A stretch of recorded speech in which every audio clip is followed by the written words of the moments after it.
Our version of reality cannot always be considered to be good, or it might be good for ourselves, but it cannot always be the one reliable, authentic, individual reality that always exists in the world for all the other people, because everyone's reality is different, because everyone's biology, wiring, upbringing, childhood, adulthood are different. So is everyone's reality different. But everyone's reality is also going to be inevitably and essentially different, not because of the differentiation of human beings, biology, evolution, and other upbringing and other factors and principles, but because of everyone's differentiated, distinct,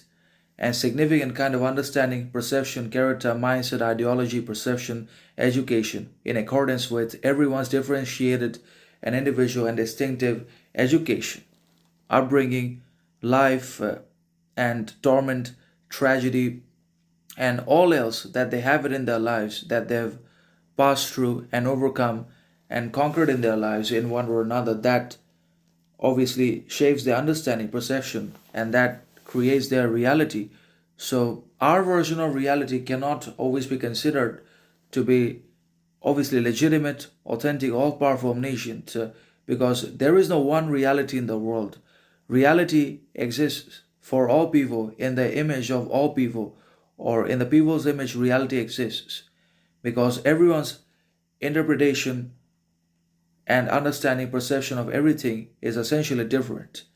Not only because everyone has got their own sovereignty, independence, individuality, dignity, difference, quality because of their humanity, because of constitution, society, state inside of which they live, but also because everyone's understanding, perception of everything is different, and that includes reality as well. So everyone interprets and understands reality differently, and they create their own reality out of this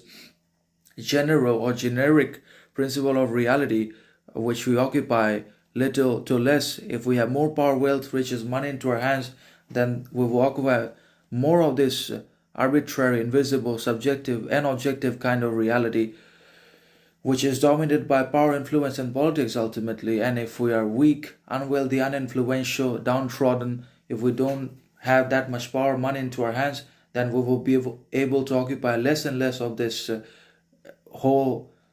unconscious reality, which is ultimately created by the collective unconscious, because the collective unconscious controls the matrix and not the individual man and the woman.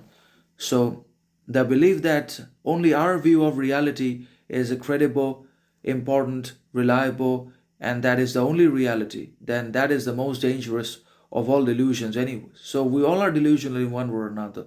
and that's why we're able to survive this life, which is hell,